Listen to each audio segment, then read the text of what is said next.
Pada pertemuan yang lalu kita sudah sempat berbincang apa saja sih yang perlu kita lakukan ketika kita ingin meluruskan anak, mengokohkan sikap atau pendapat anak, mengoreksi ketika pendapatnya salah.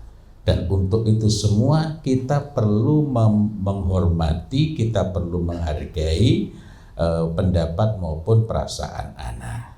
Ihtiram ya.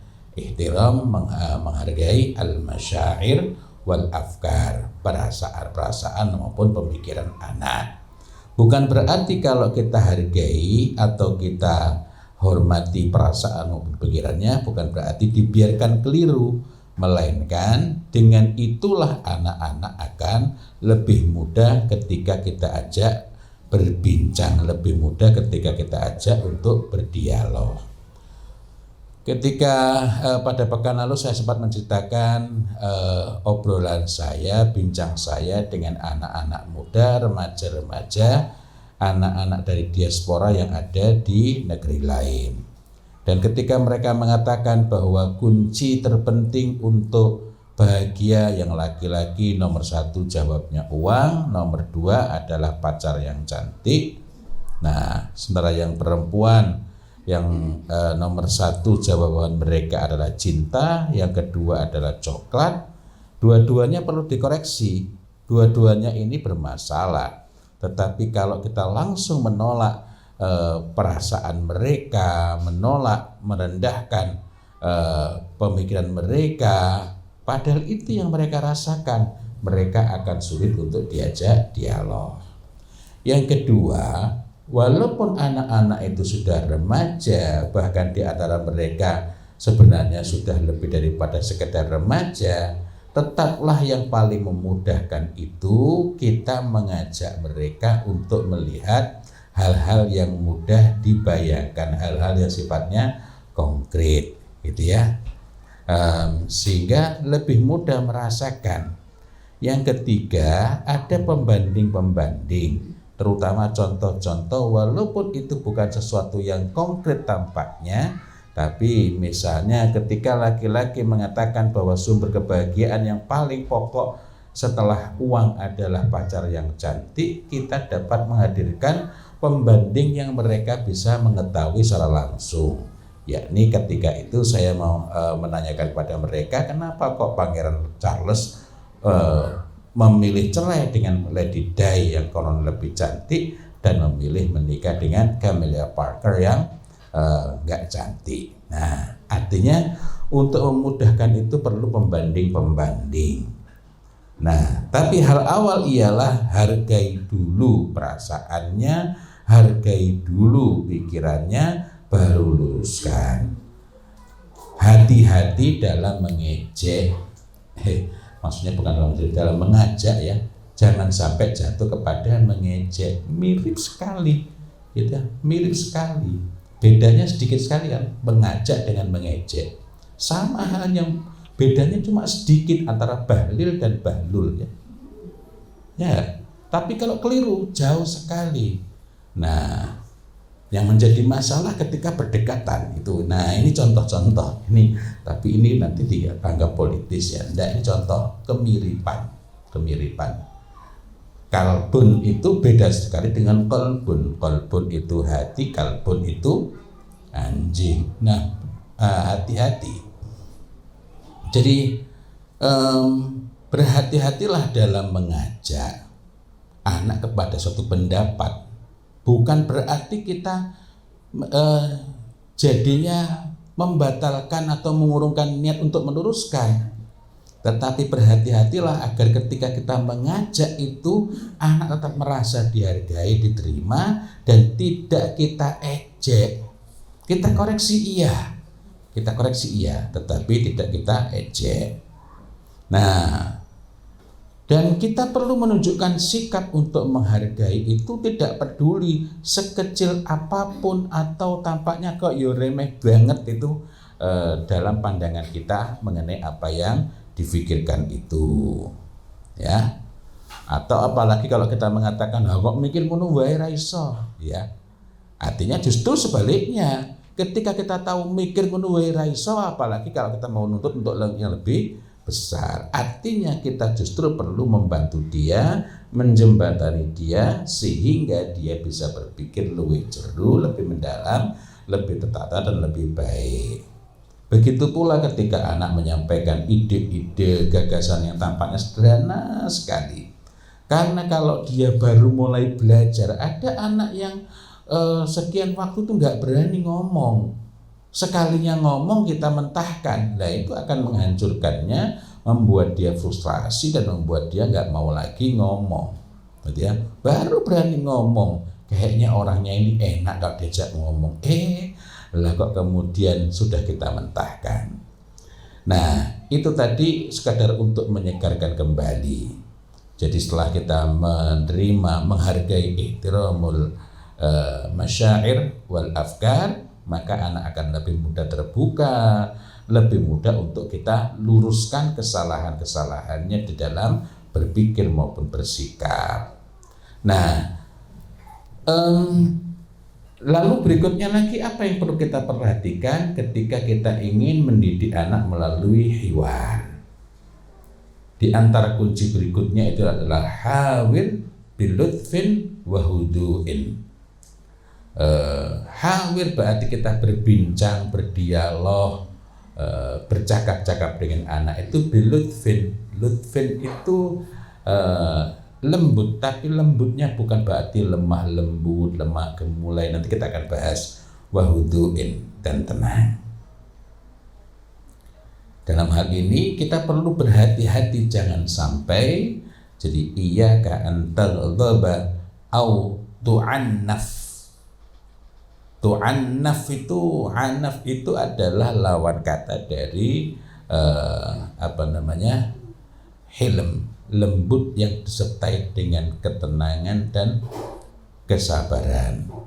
Lawan kata dari rifq. Ar-rifqu adalah kelembutan yang disertai dengan keramahan. Anaf itu, tu'annaf itu berarti leh ngomong ki nyelekit kasar. Contohnya piye ya? Gitu ya. Nah, ngomongnya mungkin suaranya enggak keras. Suaranya alon, pelan, lambat. Tidak lantang suaranya, tapi nyelekit ngelarak ke hati. Itu anak kasar. Kasar itu berbeda dengan keras. Yang tercela itu sikap kasar. Orang bersuara keras boleh nggak ketika berbicara dengan anak? Boleh kalau tidak jatuh pada kasar. Contohnya ada orang tua begitu tahu anaknya itu lulus, wah langsung teriak Allahu Akbar. Namanya juga teriak. Tapi anak mangkel nggak ketika seperti itu? Tidak. Nah itu contoh ya. Jadi hati-hati jangan sampai melampiaskan kemarahan. Marah itu boleh nggak? Boleh. Yang nggak boleh kata kerjanya la taghdab. Dan orang yang paling baik itu adalah orang yang dapat mengendalikan diri ketika dia sedang marah. Ya, yamliku nafsahu indal ghadab. Itu mengendalikan diri indal ghadab ketika dia sedang marah. Dan yang menyebabkan seorang ayah itu kehilangan wibawanya, kehilangan pengaruhnya ialah ketika dia justru tidak dapat mengendalikan diri ketika dia sedang marah, padahal dia sedang marah, apalagi dalam urusan yang lainnya. Ya. Kemudian yang berikutnya, tidak boleh tafridha ra'yaka biquwwah. Jadi bilquwwah itu berarti menggunakan kekuatan. Jadi tidak boleh memaksakan pandangan, pendapat kita dengan kekuatan kita.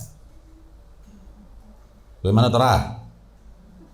Nah, sekarang ini kita berhadapan dengan situasi yang serba menggunakan kekuatan. Loh, memangnya anak nggak perlu diluruskan? justru kita berbincang sore ini adalah dalam rangka bagaimana meluruskan anak ketika salah. Sudah seperti itu saja ternyata kita nggak boleh memaksakan dengan menggunakan kekuatan kita, menggunakan kekuatan apakah kekuasaan kita, fisik kita, atau yang lain-lain. Nah, juga tidak boleh langsung mementahkan pendapat dan pemikirannya, yakni meremehkan pandangan dan pemikiran anak. Lalu misalnya karena kita lihat ini pendapatnya ini ya nakis itu ya tidak memadai. Ini kok iso mikir toh iki. Bu mikir. Padahal anak itu sudah mikir piye carane mikir kuwi. Angel banget. Nah, karena itu kita bantu. Nah, jadi sebaliknya kan kita itu perlu mengajak anak berdiskusi, berbincang sampai dia terpengaruh, sampai dia itu berubah pandangannya. Nah, tadi di antara nasihat dalam mempengaruhi anak itu ialah berbicara bilutfin wa huduin. Kata huduin itu memiliki makna hening, senyap, atau tenang, gitu ya. Artinya ini penting untuk kita pahami, karena itu ketika kita memaknainya dengan tenang, kita juga mendapatkan pelajaran bahwa tenang di sini juga mencakup pengertian hening dan senyap, tidak reaktif. Apa boleh? Gini. Nah, itu ya tidak lembut, ya tidak tenang. Yakni, tapi makna tenang di sini apa? Kita hening dan senyap itu apa? Kita tidak mendominasi pembicaraan. Ada yang memang tampaknya seperti dialog. Nah, menurut gue piye? Nah, habis itu kita yang mendominasi pembicaraan. Ya. Diterangke panjang lebar, padahal anak belum menyampaikan pendapatnya maupun alasannya. Jadi kembali lagi bahwa yang dimaksud dengan huduin di situ ialah kita itu tenang, tidak mendominasi pembicaraan, lebih banyak mendengarkan. Kuwi kabeh bayar. Ning banyak sing merasa waduh kelamaan. Justru mergo rumangsa kesuwen, ada yang lebih singkat enggak? Biar anak itu tidak membantah terus. Menek CTM baik. Langsung bantah tapi berubah karena dia tidur. Tidak tergesa-gesa menanggapi. Bukan berarti kita cuek dan tidak peduli, tidak. Tapi ngrungokke tenan. Nanti katakan kita akan bahas pelan-pelan ya. Saya malah angen-angen tadi itu. Kita era cukup waktu sepekan sekali selama Ramadan ini. Atau dilanjut pada Ramadan ya. Ini kapan nih? Tergantung panitia. Nah, mudah-mudahan. Dan sisi lain tuh saya merasa Masya Allah, jebule segala sesuatu kalau kita pelajari ya luas dan ya lengkap ya. Jika ada yang hendak kita luruskan dengan huduin tadi itu, kita memikirkan dengan tenang. Justru di situ kesempatannya. Kalau kita ini sebagai orang yang kemerungsung lalu dibalik sama anak wis gelagapan. Ya. Kita memikirkan dengan tenang, dengan matang dan jernih dari mana kita mulai menanggapi sehingga anak lebih dapat menerima. Ya. Untuk kemudian kita dapat meluruskan kesalahan dan memperbaiki kerusakan. Pekan lalu saya cerita mengenai hal ini, yakni ketika ada 4 pendapat yang dominan, tak bahas iki. Lalu akhirnya saya kelompokkan laki-laki dan perempuan, sehingga akhirnya diambil 2 yang tertinggi dari laki-laki dan 2 tertinggi dari yang perempuan. 2 yang tertinggi dari laki-laki nomor 1 adalah uang tadi itu, yang kedua justru pacar yang cantik. Lalu yang perempuan begitu. Nah, saya perlu mikir dulu, ini dari jalan mana saya meluruskan? Dari jalan mana meluruskan? Kalau langsung keempat-empatnya ditanggapi tapi tidak matang, justru tidak manfaatnya tidak kokoh. Maka sambil mencoba mengembangkan pembicaraan, apa yang kita perlukan lebih dulu? Sambil mikir, oh iya, pintu yang paling mudah, yang paling bisa digali secara lebih mendalam sekaligus kokoh. Artinya bukan anak cuma tahu bahwa gagasannya salah, tetapi bisa diulang-ulang untuk memperkuat bahwa uang itu tidak dapat membeli segalanya. Ya, justru banyak hal yang tidak dapat dibeli oleh uang. Nah, ketika ini sudah kokoh, barulah masuk kepada pembahasan mengenai kenapa berpikir bahwa sumber kebahagiaan itu pacar yang cantik itu salah. Nah, yang ternyata ketika baru membahas 2 ini saja, waktunya sudah hampir habis, waktu sekitar 2 jam, barulah masuk kepada mengambil kaidah umum berkenaan dengan pendapat yang perempuan mengenai cinta dan coklat. Sehingga dari sana barulah diajak masuk kepada prinsip-prinsip pokok. Yakin nggak kalau itu benar? Gitu kan? Nah, jadi di antara faedahnya kita itu nggak kemerungsung, itu sempat mikir, ya, sehingga kita dapat mengambil pintu mana, dari arah mana kita mengubah. Nah, ini semua merupakan cara yang lembut dan baik, bersiasat dengan tepat, penuh maslahat dalam meluruskan yang bengkok dan menguatkan yang lemah. Nah, ini pula makna yang terkandung dalam ungkapan lutfin, alus, ora langsung ketok iki ya orang bantah, tapi ternyata mengoreksi. Jadi bukan sekedar lemah lembutnya suara dalam bertutur. Nah, ada satu contoh yang sering saya sampaikan. Suatu ketika datang suami istri membawa anak perempuannya, seorang remaja kelas 8, coro zamanku biyen kelas 2 SMP, dan kedua orang tuanya itu meminta saya menasihati. Staf, tolong anak saya dinasihati. Anak saya begini. Nah, lalu kita mulai ngobrol ringan-ringan dulu. Anak perempuannya itu melakukan hal-hal yang justru dia itu tahu betul itu jelek. Artinya dia sendiri tidak menginginkan itu jelek, dan tahu betul bahwa hal tersebut paling dibenci oleh kedua orang tuanya maupun keluarga besarnya, baik keluarga besar dari pihak ibu maupun pihak ayah. Jadi dia paham betul itu jelek. Dan pada pertemuan pertama kita sempat berbincang tentang al-khairu 'adah wa syarru lajajah wa man yuridillahu bihi khairan yufaqihu fiddin. Sehingga kita tidak kaget bahwa orang melakukan keburukan maupun kejahatan itu kerap kali bukan karena tidak tahu bahwa itu jelek.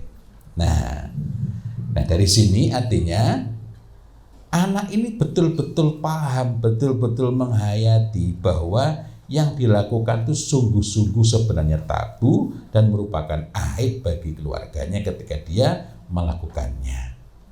Nah, pertanyaannya kok dia melakukan? Nah, ini poin yang sangat menarik,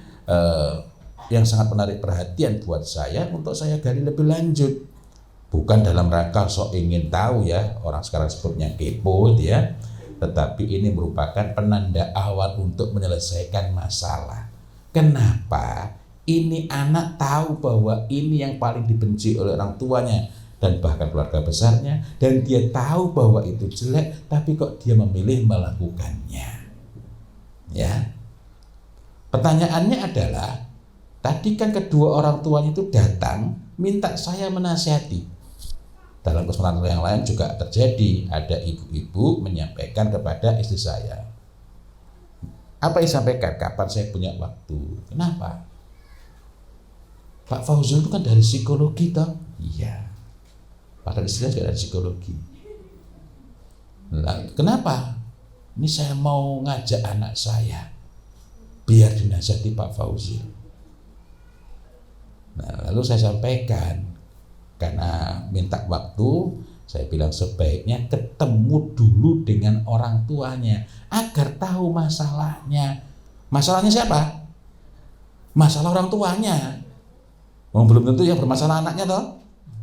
Ya, kalau kemudian ini nanti hubungannya dengan anak, paling tidak apa yang dirasakan oleh orang tuanya itu dapat jadi bahan saya untuk berbincang dengan anak sehingga paham kok ini jadinya begini kenapa. Tapi yang terjadi adalah dia bawa anaknya, Ustadz, saya itu sudah nggak tahu lagi Ustadz, sudah judek nasihati anak saya ini Ustadz. Nah, padahal saya sudah wanti-wanti jangan ajak anak. Pertanyaan saya, kalau misalnya langsung saya nasihati saat itu, kira-kira efektif nggak? Nah, nasihat saya kira-kira berpengaruh nggak? Dapat mengubah sikap anak remaja tersebut nggak? Oh enggak, kenapa? Ya macam-macam. Gengsi. Nasihat itu hanya bermanfaat bagi yang merasa perlu. Karena itu psikolog itu nggak berdaya kalau orang itu rumongso bener. Gimana? Orang memberikan nasihat agama, menegur orang melakukan kesalahan. Ada orang sing rumongso salah, tapi dia merasa gengsi, itu juga menghalangi dia untuk berubah. Apalagi kalau dia rumongso bener, gitu ya. Karena itu, apa yang saya perlu lakukan? Pertama, hargai perasaan anak itu dengan tidak menjatuhkannya di depan orang tuanya, walaupun depan orang tua sendiri, ya. Hargai pendapat dan pikirannya. Saya belum tahu waktu itu belum saya gali, tetapi kan ketika saya nggak pakai nanya itu berarti mengabaikan, tidak memperhitungkan pendapat maupun perkataannya.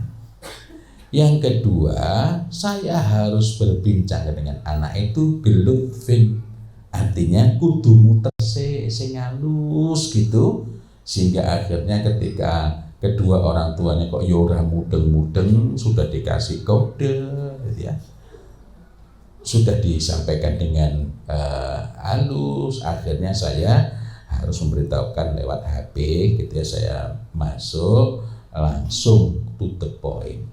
Oh, tolong kalau ingin saya bantu mengatasi masalah, tolong saya diberi kesempatan untuk ngobrol berdua dengan anaknya. Dengan jaminan jangan khawatir, tetap ada istri saya, ya. Karena ini memang orangnya berhati-hati, kan nggak boleh hanya ikhtilat berduaan, gitu ya. Jangan khawatir, ada istri saya. Nah, begitu kedua orang tuanya meninggalkan anak ini, kira-kira yang perlu saya lakukan apa? Nanya masalah dia?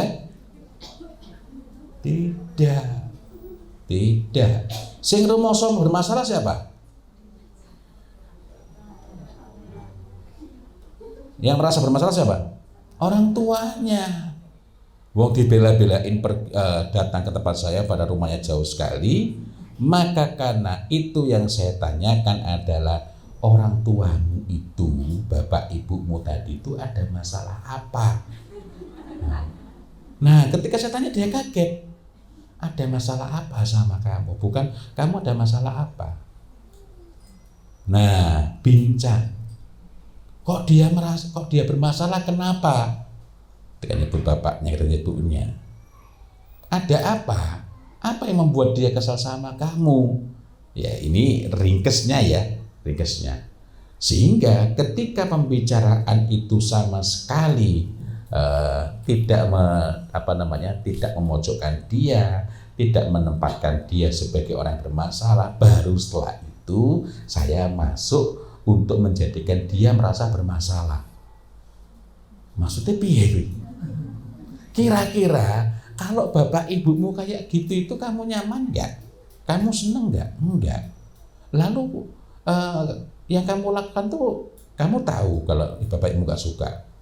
Justru saya mengambil langkah itu karena tahu ini yang paling dibenci oleh bapak ibu saya. Loh, kok kamu melakukan itu kenapa? Baru mulai menggali masalahnya tanpa dia merasa dikorek masalahnya. Itu namanya lutfin, halus, ujuk-ujuk wes menggali, gitu ya. Jadi bukan lembut itu dengan saudara, bukan ya. Tapi dalan ini orang langsung jujuk loh, kayak orang dolanan karambol, kayak orang langsung tak gitu ya. Nah, itu namanya lutfin. Ada yang namanya lutfi, latifah, lutfi ya. Nah, jadi kembali lagi di sini apa kuncinya? Berbincang.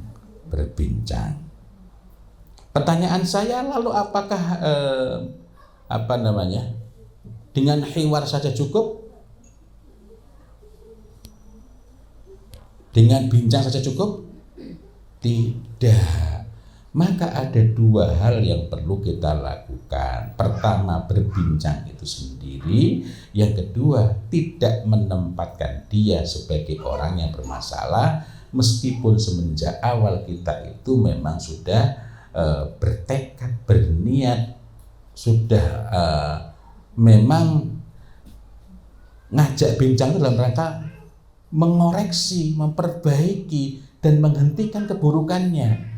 Tetapi tidak dengan menempatkan dia tidak menjadikan dia merasa sebagai orang yang bermasalah dari awal. Ya, tadi pertanyaannya, bapakmu ada masalah apa sama kamu?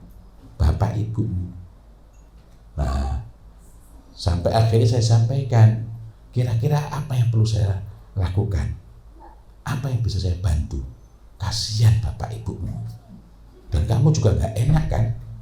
Nah, akhirnya dia mengungkapkan, sebenarnya saya itu sayang sama bapak saya melakukan begini karena ini ya.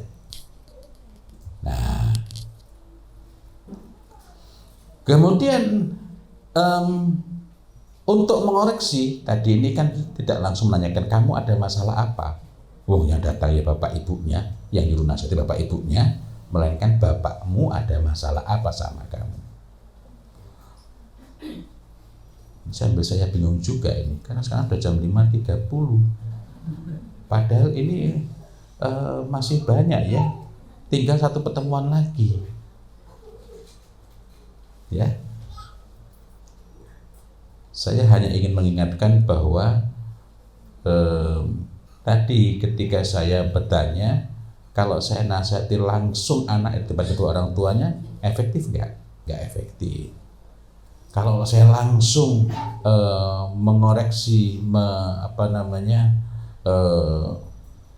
misalnya menggalinya di depan orang tuanya, walaupun bukan menasihati, juga nggak efektif. Padahal kita ingat, dan beberapa kali saya sampaikan dalam pertemuan kita ini, bahwa pendidikan yang hakiki, proses itu kan untuk mendidik sebenarnya, walaupun saya bukan sebagai orang tua, adalah proses pendidikan yang mempengaruhi, mempersuasi. Dan jalan pintas untuk mempengaruhi adalah hiwar, bincang. At-tarbiyah al-haqiqiyah hiya tarbiyatul iqna wa aqsalu turuqil iqna huwa al-hiwar. Pendidikan yang hakiki adalah pendidikan yang mempengaruhi, yang mempersuasi, yang mengubah. Dan jalan paling singkat, jalan pintas untuk mempengaruhi adalah hiwar, bincang-bincang. Itu sebabnya kita perlu berbincang tentang bagaimana berbincang selama Ramadan ini, dan tampaknya tetap belum selesai. Gimana ya? Nah, kita lompat saja. Lalu apa yang perlu kita perlukan? Apa yang kita perlukan? Tadi kan saya menggali, ada masalah apa bapakmu sama kamu, ada masalah ibumu sama kamu. Kira-kira yang dapat menjadikan anak ini mau menceritakan lebih lanjut apa? Kira-kira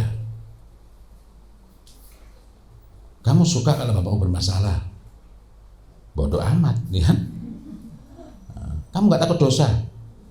Nah, jangankan orang yang baru tipis-tipis, iblis itu loh, itu orang yang betul-betul mengenal Allah, ma'rifatullahnya tokcer. Iya kan? Iblis itu dulunya membangkang nggak? Enggak, taat itu awalnya. Tapi ternyata bisa berubah ketika merasa harga dirinya jatuh. Padahal waktu itu dia tidak dijatuhkan harga dirinya. Lah kok ada orang baru, pendatang baru namanya Adam, kok dia disuruh bersujud? Wah, ratrimo aku. Harga diri itu bisa menutupi kebenaran. Iya. Nah, lalu apa yang diperlukan?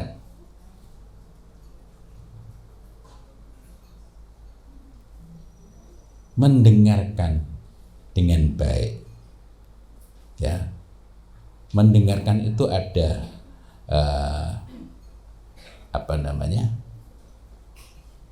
istilahnya macam-macam. As-sama'i, kemudian ada al-istima'u, kemudian yang berikutnya lagi adalah al-isgha'u.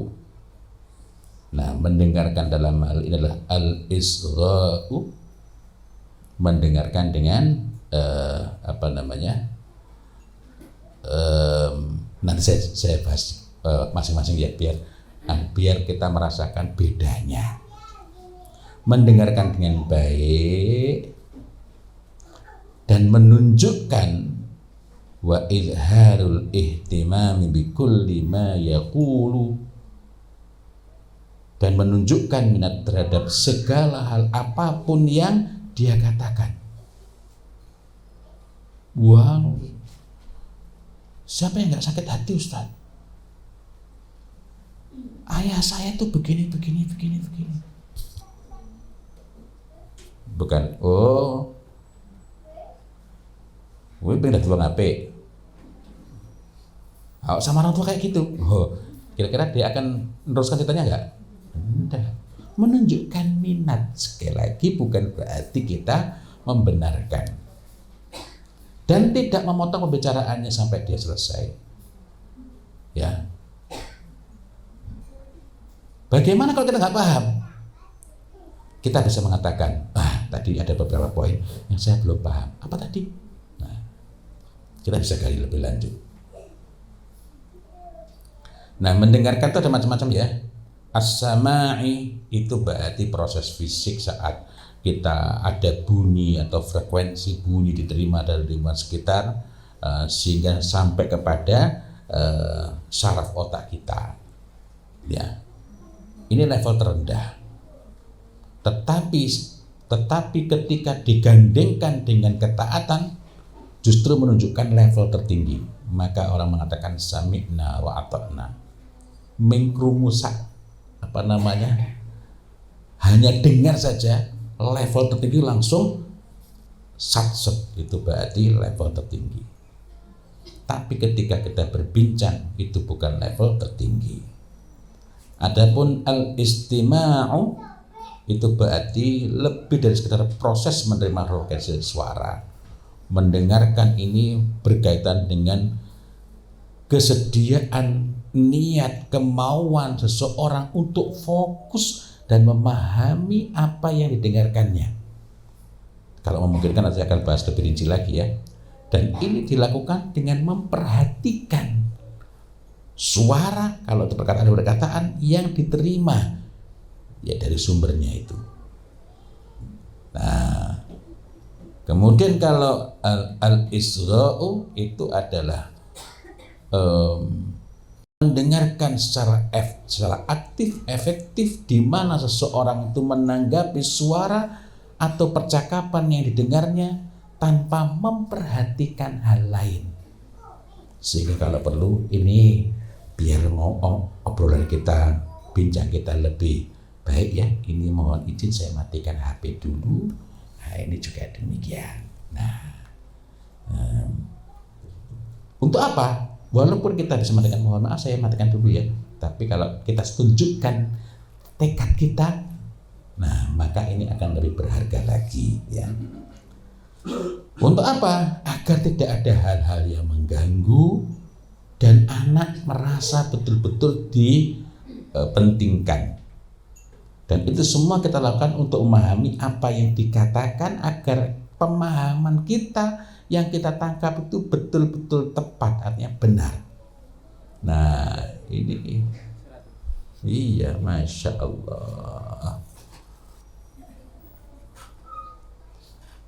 Sebenarnya akan lebih menarik. Saya bahas sedikit ya. Perbedaan lebih rinci lagi mengenai istima' dan isgha'. Istima' itu berarti memberikan perhatian, ihtimam, menunjukkan minat kita. Dan intibah itu juga perhatian, tetapi berkenaan dengan kaitannya dengan pentingnya sesuatu. Makanya tanbihul ghafilin ya. Kepada yang kita ajak bicara itu, atau kepada orang lain ketika kita sedang berbicara dengannya. Kan yang ngajak bukan mesti kita. Kemudian mendengarkan dengan aktif ketika kita mengarahkan atau memberikan perhatian kepada apa yang dikatakan oleh orang itu. Ini istima'. Dan ini memerlukan perhatian yang terpusat, memerlukan kecakapan atau kesediaan untuk memikirkan apa yang dia ucapkan, menanggapi kepada terhadap percakapan itu.